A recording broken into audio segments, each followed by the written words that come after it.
준비됐어? 시작한다? 네. 예. 자, 첫 번째. 전자기 유도라는 걸 설명할 건데,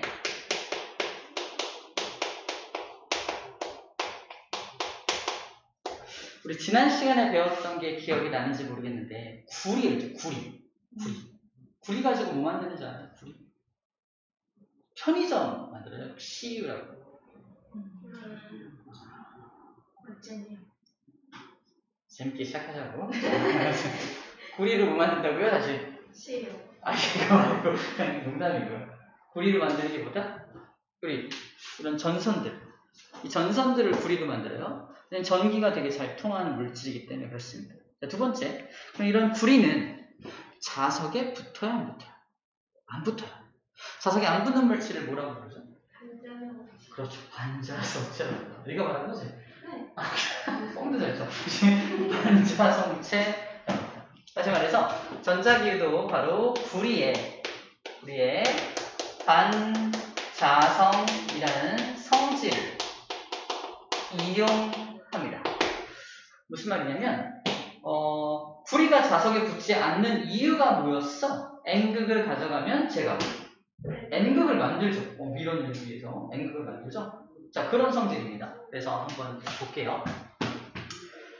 구리가 감겨있는 방향을 잘 알기 위해서 이렇게 통을 하나 그리고요. 구리는 원래 빨간색이에요. 그죠? 원래 빨간색. 구리를 감아 놓겠습니다. 한 5번만 감을게요. 5번 감아서. 자, 구리한테 뭘 연결할 거냐면은 검류계라 그래서 G라는 어떤 측정 장치를 연결할 거야. 검류계는 건전지가 아니고 그냥 전류가 흐르면 이 전류계처럼 전류가 흐르는지 안 흐르는지를 알려주는 장치야.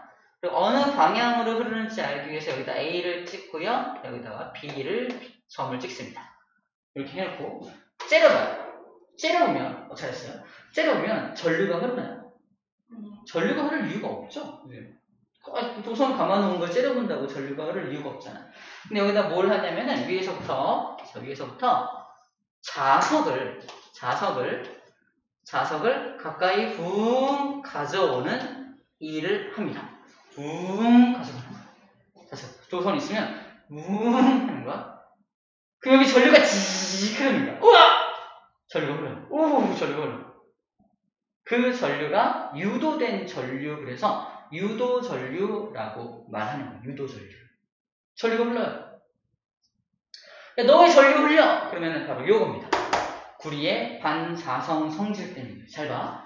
N극이 다가오면 얘가 좋아해요, 싫어해요? 구리가 싫어하죠. 그래서 위쪽에다 뭘 만들어야 돼? 똑같이 아까 말한 대로 N극을 만들어야 돼. 바로 위에다가 이렇게 N극을 만들어야 합니다. 반대로 S를 만들겠지, 이렇게. 오른손. 해서 감겨있는 방향이 이 방향. 이렇게 전류가 흘러야 위로 N극이 형성되죠. 전류가 이렇게 흐르는 거예요. 전류가 띵 전류가 흘러서 이렇게 전류가 이렇게 흘러서 이렇게 올라가죠. 그래서 첫 번째 N극이 가까이 다가올 때는 어느 방향으로 유도 전류가 흐른다? 유도 전류의 방향은요, B 검류계 A 방향으로 유도 전류가 흐릅니다. 인정? 인정이죠. 바로 이게 전자기 유도 현상이에요. 가만히 있는 이 도선한테, 구리한테 자석을 가까이 가져갔더니 전류가 지 흐르는 현상, 이것을 전자기 유도 현상이라고 불러주고, 이때 흐르는 전류를 유도 전류라고 불러주는 겁니다. 전자기 유도는 현상이고요. 그리고 이것을 유도 전류라고 합니다. 그때 전류가 흐르는 방향, 이 전류가 흐르는 방향을 알아낸 사람이 렌츠라는 사람이 이 전류가 흐르는 방향까지 알아냅니다. 그래서 이걸 렌츠의 법칙이라고 합니다. 끝났어. 전자기유도 렌츠 법칙, 유도 전류까지 한 겁니다. 끝났어요. 자, 집에 가.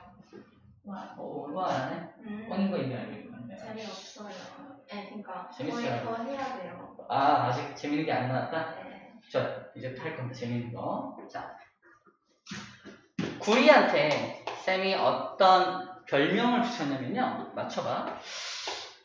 지읒, 리을이라는 별명을 붙였습니다. 지랄. 정답, 지랄입니다.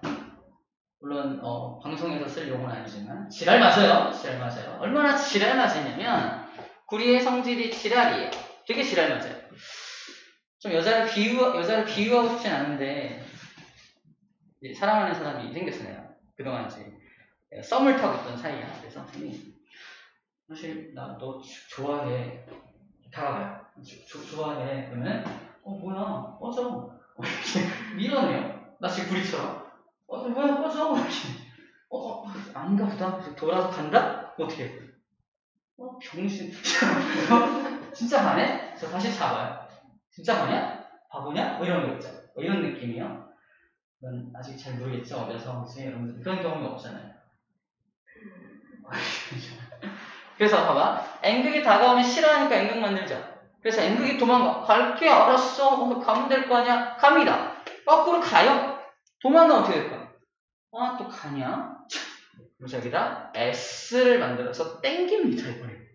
가면 또 땡겨요. 여기 반대로 N을 만듭니다. 그래서 S를 만들려면 또 전류가 이렇게 흘러야 되는 거지. 반대로 전류가 흘러야 됩니다. 다시 말해서 두 번째로 N극이 멀어지면 유도 전류 방향은 반대로 A 검육의 B 방향으로 전류 방향이 바뀝니다. 다시 말해서 얘한테 자석을 띵띵 하면은 전류가 찡찡 흐른다는 거. 찡찡 하면 찡찡죠. 자석을 왔다 갔다 하면 전류가 직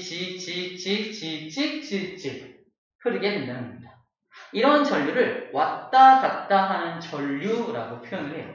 왔다 갔다 하는 전류.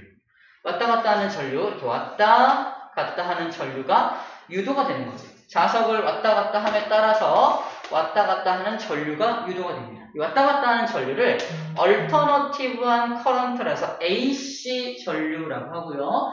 우리나라 말로는 교류 전류라고 해요. 교류. 다시 말해서 유도된 전류는 무슨 형태로 유도가 된다? 교류의 형태로 유도가 되는 겁니다. 교류. 그렇구나. 이렇게 유도가 되는구나. 이걸 렌치 아저씨가 알아낸 거야. 왔다 갔다 함에 따라서 전류가 서로 바뀐다는 걸 알아낸 겁니다. 자, 그럼 이제 이거 갖다가 이거 만들면 돼요. 이렇게 유도되는 전류 있죠? 지금 유도되고 있잖아? 이걸 갖다가 여기다 선을 연결해서 쭉 뽑아요. 전류가 이렇게 따라오게. 전류를 쭉 빼가지고 축전기라는 장치에다가 비축합니다. 전기를 모아. 전기를 잔뜩 모아. 저 안에. 그래서 모아. 전기를 모았다가 필요할 때 사람들한테 공급합니다. 이 역할을 누가 하는 거야? 한국전력이 이걸 하는 거예요. 한국전력. 한전이라고 그러죠? 그래서 여기 사람들은 한전한테 몰른다 요금을 내죠. 다시 말해서 이 방식으로 뭘 만든다? 전기를 생산하는 겁니다. 전기 생산. 전기를 생산해서 가정에게 공급하는 거예요. 자, 우리가 쓰고 있는 이 모든 전기가 어떻게 만든 거야? 저 방식으로 만든 겁니다. 다시 말해서 자석 가지고 사람들이 계속 한전 가면은 모든 사람이 자석 들고서 이러고 있어요. 상상이 되나요? 말도 안 되죠. 상상했어. 저 말해놓고 이런 강의 처음 해보네요. 그래서 어떻게 되냐면 자석과 코일 사이의 거리가 가까워졌다가 멀어졌다를 반복하면 됩니다. 그치? 그러면 전기가 유도가 되는 거야. 전류가. 자, 이렇게 하는 방법이 뭐냐면 바로 자, 여기 코일 있다 칠게요. 여기 자석이 달려있는 동그랗게 생긴 어떤 터빈 돌아가는 걸 칩니다. 빙 돌아가면서 자석이 가까워졌다가 멀어졌다가 웅 돌면 전류가 계속 생겨요. 진이 생길 거예요. 다시 말해서 뭐만 돌아가면 전기를 만들 수 있다? 터빈이라는 것만 돌리면 됩니다. 풍차 같은 거죠. 이런 것만 빙 돌리면은 전기가 만들어져요. 가장 직관적으로 볼 수 있는 게 풍력 발전. 바람의 힘을 이용해서 붕 터빈 들어갑니다. 수력 발전은 뭐야? 물의 높이 차림에서 물을 떨어뜨려서 그 안에 터빈을 돌리는 거야. 뭉뭉뭉 돌리는 겁니다. 그죠? 또 우리가 알고 있는 발전 뭐 있어요? 전기 만드는 방식. 화력 발전. 화력 발전 어떻게 하냐면 석탄, 석유, 천연가스 같은 화석 연료를 뗍니다. 불을 떼서 물을 끓여? 물을 끓여요. 물을 끓이면 수증기를 벗기죠. 수증기는 기체잖아. 기체를 아주 강한 압력으로 쏩니다. 기체, 수증기를 싹 쏘는 거야. 그 앞에 뭐다 또? 터빈 놔두는 거야. 터빈이 막 돌아가잖아. 전기 만드는 거야. 우리나라가 제일 많이 의존하는 것은 원자력 발전이에요. 원자력 발전. 원자력 발전은 어떻게 하는 거야? 원자력의 힘을 이용해서 좀 구체적으로 말하면 우라늄이라는 원료를 분열시켜서 거기서 열이 나옵니다. 우라늄을 분열시켜서 열이 나와. 열이 가지고 뭐 하는 줄 알아? 물 끓여요. 물 끓여서 수증기 만들어. 쏴서 터빈 돌립니다. 자, 원료로 뭘 쓰냐만 다를 뿐 전기를 만드는 방식은 똑같습니다. 시화 방조제라는 거 들어보세요. 시화 방조제. 안산과 시화를 잇는 이렇게 긴 갯벌을 막아서 만든 어떤 방조제 길이 있는데 그 밑으로 이제 물이 왔다 갔다 해요. 밀물 썰물 때 물이 들어갔다가 나왔다고 합니다. 그 밀물과 썰물의 흐름을 이용해서 그 안에 다 뭐가 쓸 수 있냐? 터빈들이 쫙 설 수 있어요. 밀물 때 들어왔던 물 들어올 때 이렇게 막 들어갈 거 아니야? 전기 만들어요. 나갈 때도 싹 나갈 때도 전기 만듭니다. 그게 시화 방조제. 우리 이거는 조력 발전이에요. 조력 발전. 자, 등등 여러 가지 우리가 알고 있는 대부분의 발전 방식이 바로 터빈을 돌려서 자석과 코일 사이의 거리를 왔다 갔다 하게 해가지고 전기를 만드는 방식이에요. 요즘 근데 새롭게 나온 전기 만드는 방식이 있죠. 어느 집에 단독주택 같은 데 가면은 지붕에다가 태양 전지판 딱 설치해놓고 그거로 전기 만드는 거거든. 태양 전지판 안에서 터빈 돌아가는 거야? 그런 건 아닙니다. 이건 아인슈타인이 개발해준 광전 효과라는 효과가 개발해요. 광전 효과. 거기 있는 금속들이 빛을 받으면 전자를 막 튕겨냅니다. 전자가 막 튕겨 나오면서 그게 흐르는 거야. 전기. 그러니까 금속이 전자를 뿜어내는 성질을 이용해서 하는 겁니다. 그래서 걔는 좀 다른 방식이야. 전체적으로 크게 전기를 만드는 방식은 두 종류가 있다고 보면 됩니다. 지금 이 방식, 전자기 유료 현상을 이용해서 만드는 방식이 대부분의 방식이고요. 앞으로 우리가 좀 더 주목해야 될 방식은 광전효과라는 방식에 좀 주목해 줘야 되죠. 어쨌든 전기는 꼭 필요합니다. 쌤들 나중에 위임전기 만들 거예요. 전기는 꼭 필요합니다.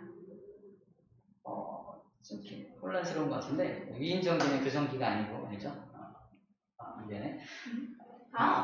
이제 아는 거야? 네. 위인전기. 위인전. 이게 덥지? 이렇게 덥냐? 딴 얘기해야지. 덥지? 되게 이상한 것 같아. 쌤 캐리어에 문제가 좀 있어 지금. 캐리어에 또 망했어. 연속 망했어. 되게 물레방아 같아요. 물레방아 앱을? 물레방아 같아요.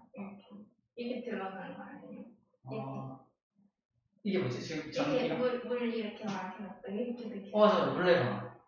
물레방아처럼 이렇게 물이 막 돌아가면은, 물이 내려오면서 물레방아 돌면은 그거 갖다 전기 만들 수 있습니다. 우리 선조들은 그렇게 전기를 만들었을까? 옛날 물레방아는 뭐야? 옛날 물레방아가 돌아가는 어떤 곳이 있었어요. 거기 뭐 하는 곳이었을까? 옷? 아니야. 물레방아가 돌아가면서 절구? 이렇게 떡을 찢는. 물레방아 돌아가면서 떡 찢는 거. 떡을 만드는 곳이었어요. 물의 힘을 이용해서 이렇게 올렸다가 이런 그런 곳이었습니다. 사랑을 곳이기도 했는데 아무튼 그런 곳이었어요. 그런 게 있었어요. 아무튼 그렇게 이용하고 자 근데 여기서 이 코일은 가만 놔두고 자석만 왔다 갔다 해도 전기 만들어지죠. 근데 자석을 고정해 놓고요. 코일이 왔다 갔다 해도 전기가 만들어지겠네요. 그죠? 오케이. 이렇게 정리해주면 되겠습니다. 만약에 자석을 n이 아니라 s극으로 바꾸면 어떻게 돼요? s극을 바꿔서 s극을 가까이 가져오면 어떻게 될까? s만 들겠죠? 그지? 그래서 요 2번처럼 이제 전류가 흐를 거고요. s를 멀리하면 n 만들 테니까 1번처럼 전류가 흐르겠죠? 자, 그 내용이 201쪽에 맨 위에 그림으로 적혀져 있는 겁니다. 별거 없죠? 딱 봤어요. 이제 뭔가 있어 보이고 어려워 보이지만 그러니까 어때요? 별거 아니었죠? 재밌어요. 재밌죠? 좋아요. 쌤이 오늘 유일하게 재밌다고 했던 부분이 요거였어요. 되게 한 번에 맞춰서 너무 고마워요. 정말 고맙습니다. 잘했어요. 유도 전류 방향 찾는 것도 오른손 법칙을 가지고 방향을 찾아주면 되는 부분입니다. 자, 이제부터 아이디어를 한번 내볼 건데,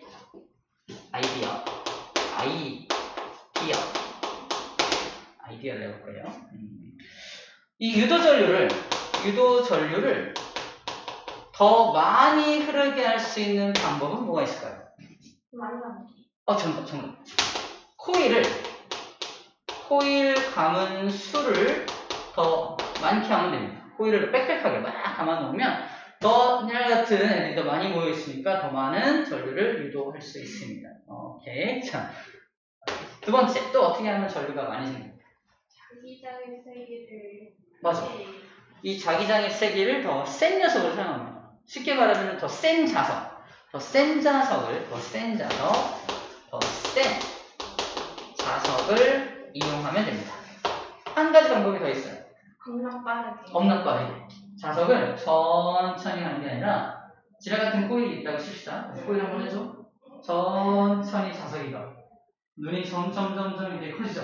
이러면 이렇게 이런 느낌이야. 천천히 하는 것보다 빠르게 확 가면은 전기를 팍 만들어냅니다. 강하게 만들어내요. 자, 다시 말해서 빠르게 자석을 빠르게 움직여. 자, 우리가 텍스트로 이렇게 아이디어를 냈던 것을 그대로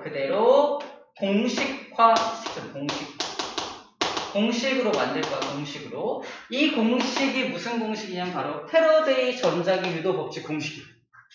패러데이가 말한 게 뭐냐면, 야, 유도 전류 더 많이 흐르려면 이게 필요하잖아. 이걸 내가 공식으로 만들어줄게.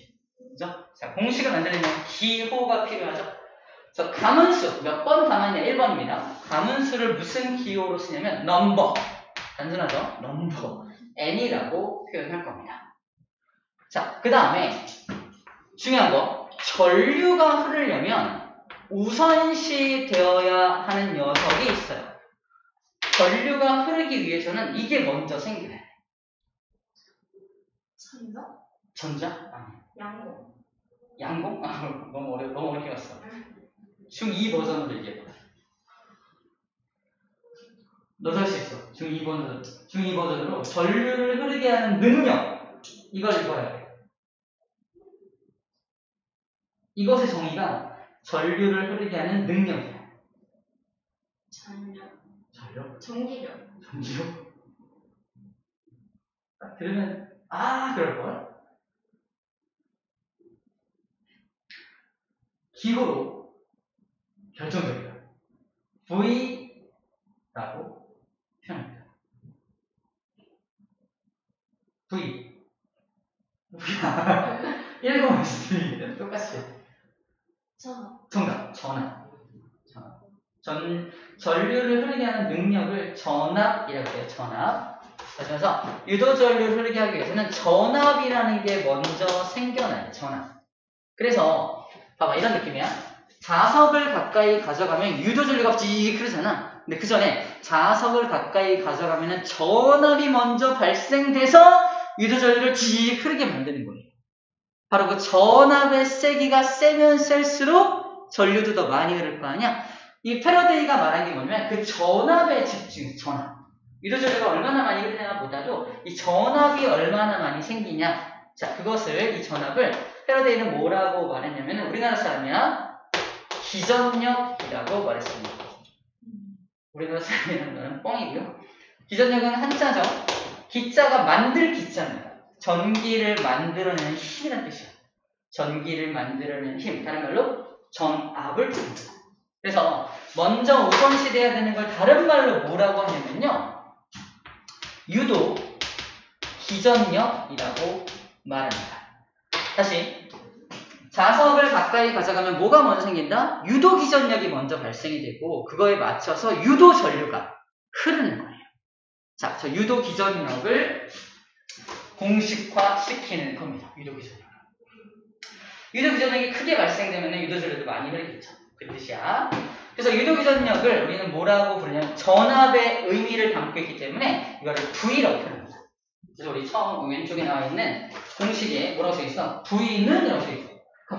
갑자기 전압? 갑자기 전압이 나오지 이게 아니라 이 유도 기전력이라는 것, 이 바로 전압의 의미를 갖고 있기 때문에 그렇습니다. 이해됩니까? 자, V. 자, 그럼 V는 자, 요선 여기다 쓸게요. 이 전압이란 녀석은 일단 첫 번째 뭐에 비례한다? 코일 가문수에는 비례하겠죠. 그러므로 가문수 n에는 비례하게 됩니다. 첫 번째 요소예요. 첫 번째 요소입니다. 자, 두 번째 요소.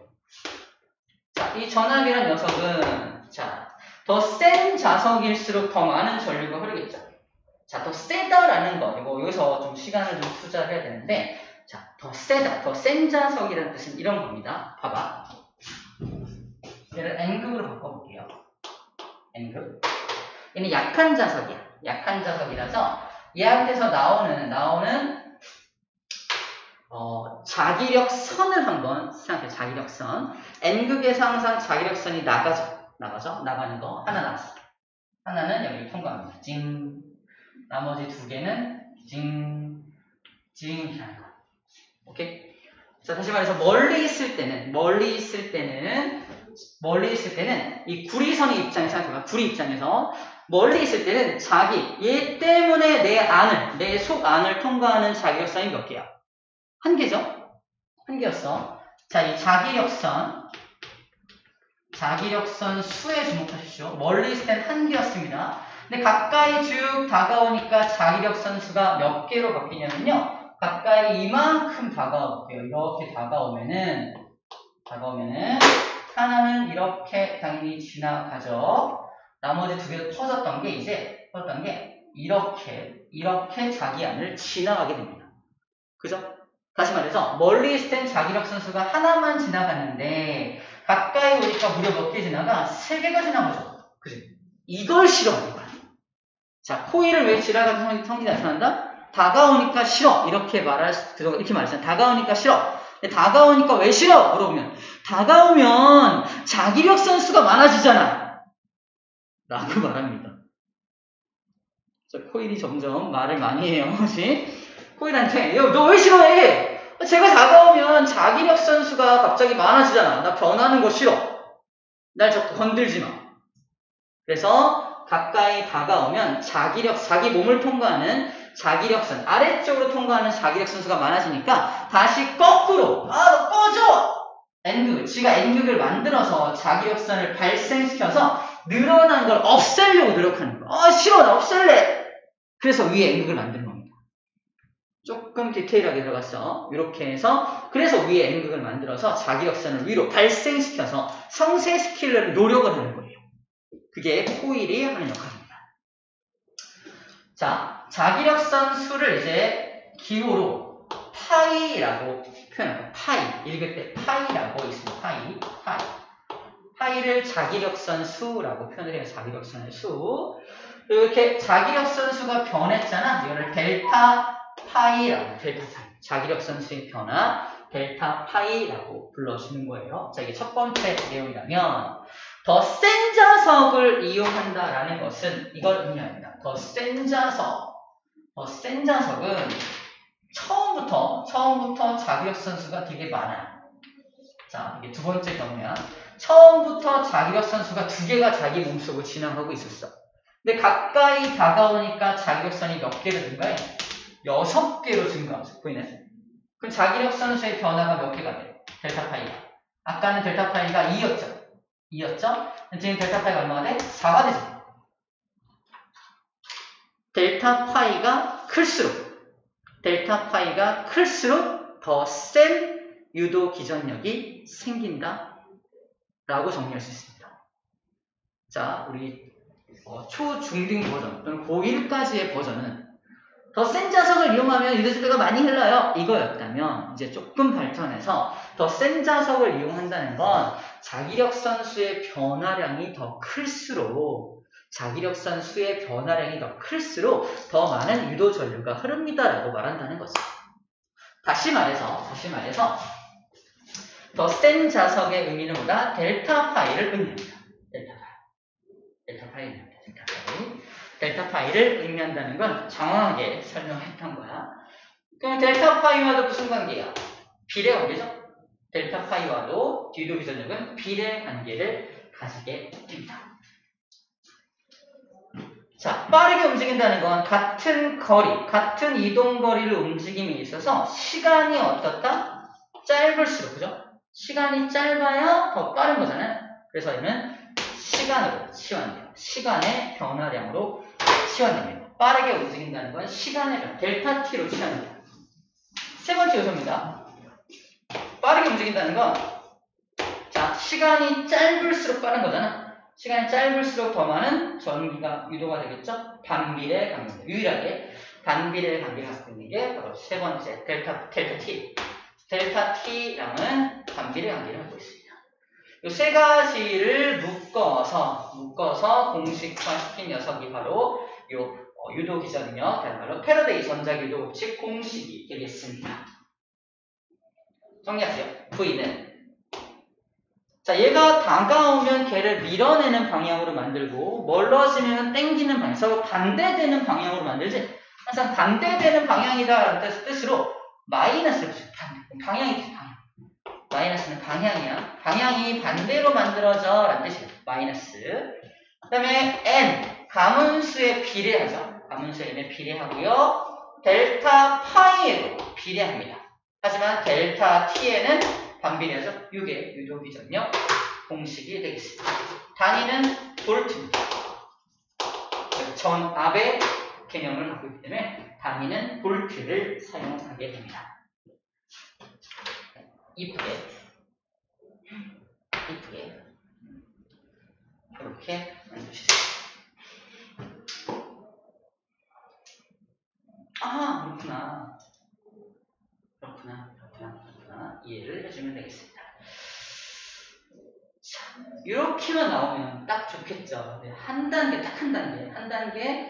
업그레이드 하는 게 또 하나 있어요. 잠깐 업그레이드. 그거는 뭐에서 우리가 알고 있는 내용인데 끌어와 줄게요.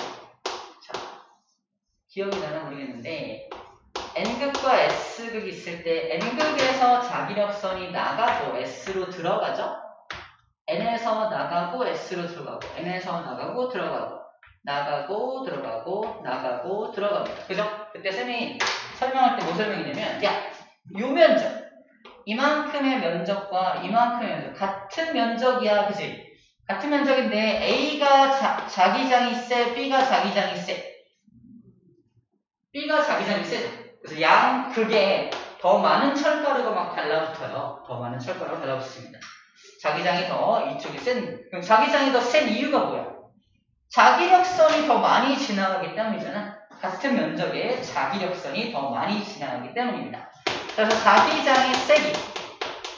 자기장의 세기를 B라고 표현한다면 자기장의 세기는 자기력선의 개수에 비례하죠. 단위 면적이 같을 때 그 안을 지나가는 자기력선의 개수가 단위 면적당 자기력선 수가, 이게 자기력선이죠. 아까 델타 파이가 자기력선 수가 B를 결정합니다. 됐어요? 그래서 요거를 델타 파이에 대해서 정리하면요, BS가 됩니다. BS. 그래서 여기 델타 파이죠. 이 델타 파이 대신에 뭐를 집어넣을 수 있다? BS를 집어넣을 수도 있다는 거예요. BS. 그래서 공식이 어떻게도 써질 수 있다. N 곱하기 델타 T분의 델타 BS라고 써지기도 합니다. 이게 왜 이렇게 바뀌지? 에 대해서 설명하고 있는 부분이에요.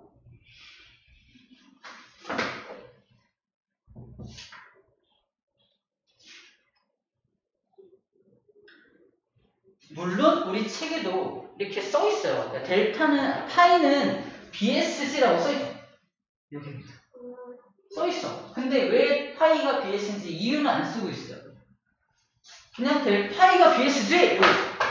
파이가 BS야? 난 파이 초코파이밖에 모르는데. 아, 초코파이가 비싸다는 뜻인가? 비싸. 이거 괜찮아. 파이가 비싸. 그래서 파이는 BS. 외우든가. 쌤은 뭘 말해주는 거야? 파이가 왜 BS인지에 대해서 우리가 알고 있는 배경 지식을 이용해서 공식을 유도해 준 겁니다.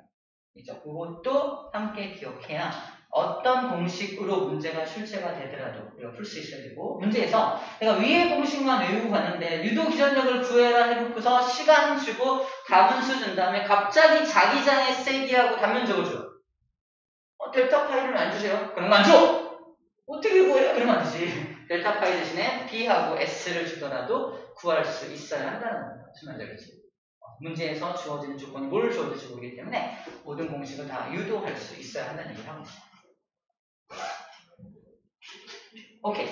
여기까지가 200쪽과 201쪽에 나오는 유도전류 방향 찾는 방법까지에 대한 내용입니다.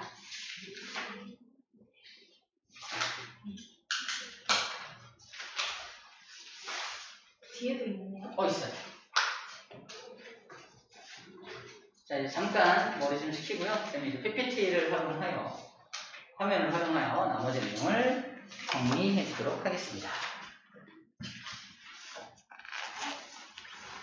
이제 방금 배운 게 핵심 개념이고, 이걸 이용해서 우리 일상생활에 사용하고 있는 많은 것들을 소개해 줄 거예요.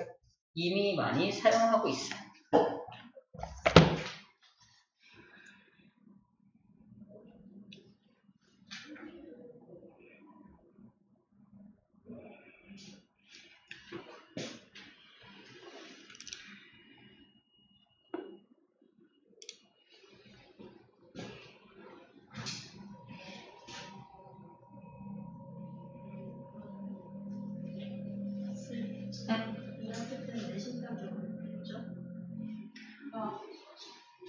왜 슬퍼 보여? 신과 운동 같은 거 어려운 게 어떤 운동? 신과 운동 같은 거 어려운 게 없으니까. 없으니까 오히려? 네.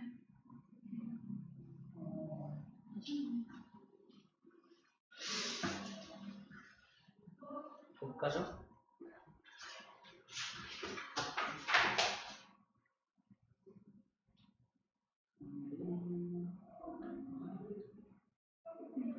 네. 네. 어려운 부분이 없어요. 조금 어려워봤자 이제 파동에서 나오는 스넬 법칙을 배울 스넬 법칙. 약간의 계산이 들어가지만 운동 법칙처럼 심한 계산도 아니기 때문에. 그러니까 계산은 딱 두 종류밖에 없어. 지금 여기서 말하는 유도 기전력에 대한 공식, 요거 이용해서 계산하는 거랑, 그 다음에 스넬 법칙에서 파동에서 계산하는 거. 볼까, 파동.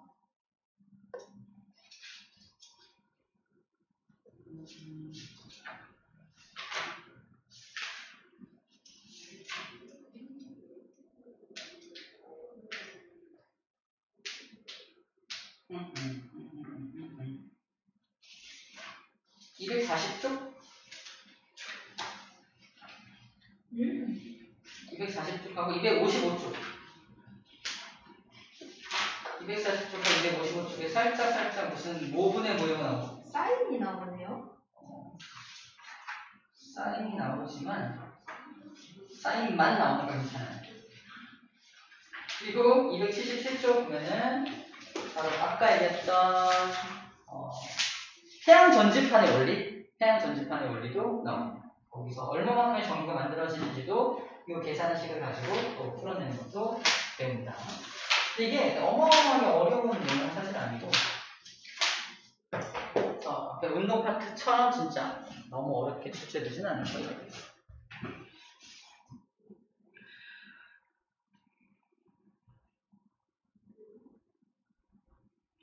우리 몇 쪽이죠? 202쪽이. 200쪽? 201쪽? 202요. 202쪽? 네. 아씨, 땡큐.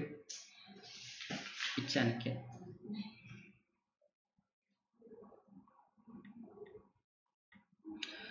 자, 먼저 얘부터 볼게요. 얘.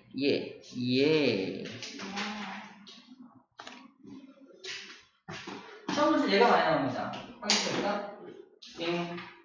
205쪽, 204쪽.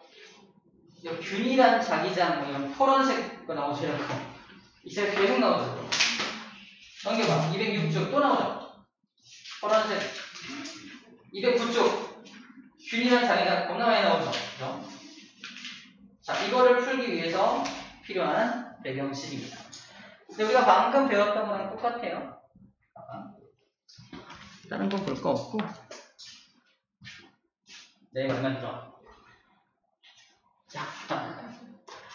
자, 이게 뭐냐면 코일입니다. 코일하면 이제 뭐가 떠올라? 아이, 지랄. 그죠? 지랄 같은 코일 여기 있어요. 근데 몇 번 감겨있는 코일이라고 인식하면 되냐면, 한 번 감겨있는 코일입니다. 그래서 우리 공식으로 따지면 어디 갔어?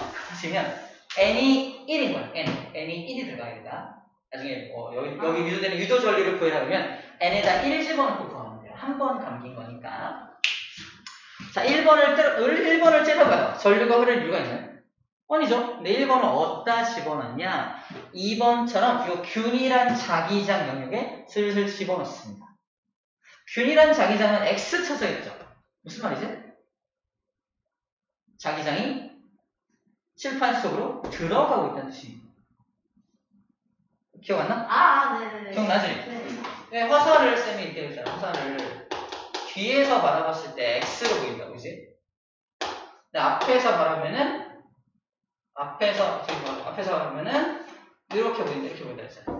근데 X로 표시하고 있다는 건 자기장이 이렇게 꽂혀 있는 거야. 여기 N극이 있고 저쪽에 S극이 있는 거겠지. 이렇게 꽂히고 있는 모습이야. 자기장이 꽂혀 있습니다. 자, 이제 코일의 입장이 되어서 자기가 스스로가 지랄 같아져야 돼. 나 1번은 괜찮아. 나 아무 일도 없어. 그지? 근데 1에서 2로 툭 들어갔어. 무슨 일이 생겨? 자기 몸속에 자기장 두 개가 꽂혔어. 좋아, 싫어. 꽂혀있는 걸 없애려면 어떻게 해? 이렇게 만들어야 돼. 꺼져. 그죠? 그래서 전류가 이거죠? 내 손가락에 전류죠? 한 가닥 갈린 코일이야. 내 손가락에 전류니까 전류가 이렇게 흘러서 꺼져라고 하는 자기장을 만들어내야 됩니다. 맞죠? 그래서 이 빨간색이 뭐야? 유도전류 방향이에요. 유도전류가 그래서 이렇게 이런 방향으로 반식의 방향으로 유도전류가 유도가 된다는 겁니다. 이해됩니까? 공식을 좀 써놓고 생각해볼까? 자, 공식 V는 -m 곱하기 델타 T분의 델타 파이다. n이 변할 이유는 없죠. 일정한 속도입니다. 어디 써있을 텐데? 일정한, 등속이죠? 일정한 속도니까 이 시간도 이 시간의 변화량도 일정한 거예요. 일정한 겁니다. 뭐만 바라보면 돼? 델타 파이만 바라보면 돼요. 자속의 변화가 얼마나 있냐. 1에서 2로 갈 때 자속 변화가 얼마 있어? 이만큼 있죠. 이만큼에 해당하는 전류를 만들어 내는 겁니다. 재밌는 건 2에서 3으로 갈 거예요. 2에서 3으로 갔을 때 딱 어떻게 교묘하게 그림을 잘 그려서 자기 몸속을 통과하는 자기장이 몇 개밖에 없어? 또 2개밖에 없죠. 그럼 이 코일 입장에서는 변화가 있는 거야, 없는 거야? 없는 거야. 변화가 없는 거야. 다시 말해서 반 걸치고 완전 들어갔잖아요. 전류가 더 많이 흘러야 되는 거 아니에요? 아니라는 겁니다. 반 걸쳤을 때나 완전히 들어갔을 때나 자기 몸속을 통과하는 자기장은 2개 똑같아요. 그러면 뭐가 없다? 델타 파이가 없습니다. 델타 파이가 0이에요. 델타 파이가 0이면 V도 0이죠. 그죠? V가 0이면 유도전류 안 흘러요. 그래서 2번에서 3번 갈 때 유도전류는 흐르지 않습니다. 봐봐. 깨끗하죠? 뭐요? 3번에서 4번 갈 때도 유도전류는 흐르지 않습니다. 2개? 얘도 2개잖아. 하지만 이 전류는 뭐야? 4번에서 5번으로 나올 때 흐르는 전류입니다. 자기 몸속에 자기장 2개 꽂혀 있었지. 그지? 근데 5번으로 나가래. 왜요? 변화되는 거잖아. 2개 꽂혀있던 게 사라졌지. 이것도 싫어. 다시 꽂을래요. 다시 꽂을래요. 그죠? 그래서 시계 방향으로 전류가 흘러서 다시 2개를 만들려고 노력하는 것입니다. 이해됩니까? 변화를 싫어하는 코일의 입장을 생각해주면 됩니다. 간단하죠? 그래서 자기 몸속을 자기 몸속을 통과하는 자기력산의 개수가 어떻게 변하는지만 보면 됩니다. 그래서 대부분의 문제는 가문수하고 등속이라는 조건을 줘서 이 두 개를 고정시켜요. 쉽게 문제를 풀 수 있죠. 델타 파이만 고려하면 되니까. 됐습니까? 델타 파이만 고려하면 되니까. 그렇습니다. 자, 그 내용이에요. 그 내용 가지고 이제 문제를 하나하나 풀어나가면 됩니다. 다음 차다가, 자, 요 세 가지. 네오디뮴 자석이라는 자석을, 이것도 시험 문제에 자주 출제되는 내용인데, 네오디뮴 자석을 플라스틱관, 알루미늄관, 구리관을 통과시킵니다. 기억나는지 모르겠는데, 플라스틱관은 절연체예요. 금속이 아닙니다. 금속이 아니니까, 괜찮아? 금속이 아니니까, 쟤는 전자기 유도현상 같은 거 일으키지 않습니다. 그쵸? 그냥, 이 네오디뮴 자석은, 자유낙하합니다. 그죠? 자유낙하합니다. 근데 구리가, 구리는 내가 다가오면 어떻게 해요? 뭐야, 꺼져! 이럴 거 아니야. 꺼져! 계속 꺼지라고 힘을 줄 거 아니야? 내려오다가, 떨어집니다. 천천히 떨어져요. 떨어지는 시간은 누가 길어? 얘가 길죠. 얘는 되게 짧게, 금방 떨어집니다. 알루미늄과는 그 중간 정도라고 봅니다. 중간 정도. 얘가 떨어지는 떨어집니다. 얘보다 빠른 거야.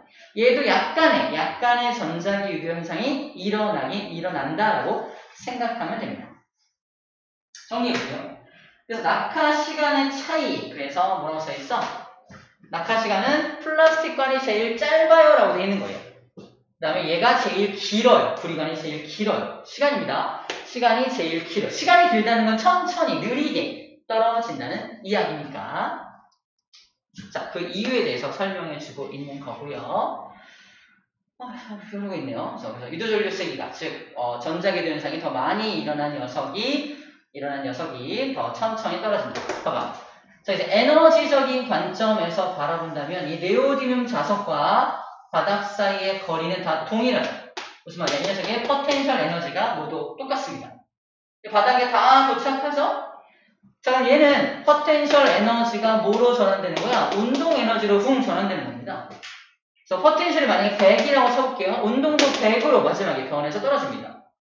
근데 얘 같은 경우는 포텐셜이 처음에 100이었는데 마지막에 떨어지는 운동 에너지가 느리니까 50밖에 안 생겨. 느리니까. 또 50 어땠어? 그럼 얘는 뭐가 유도가 되었다고요?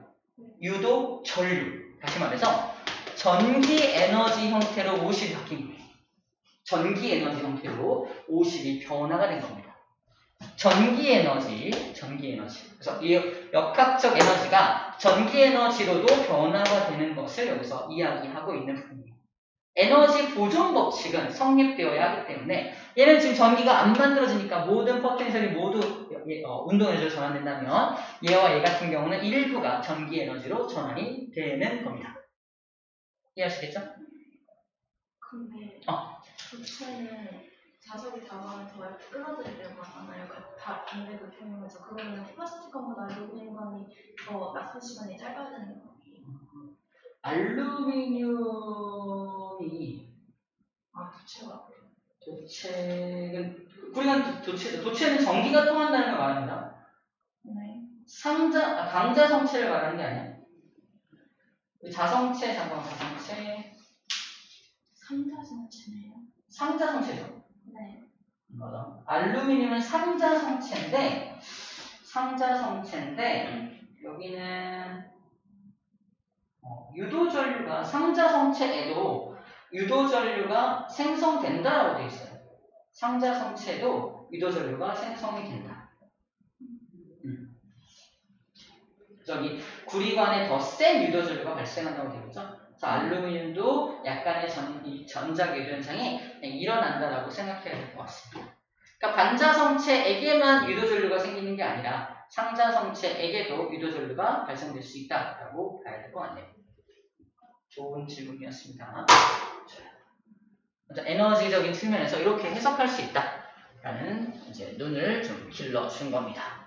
이렇게 보는 거구나 라는 거예요.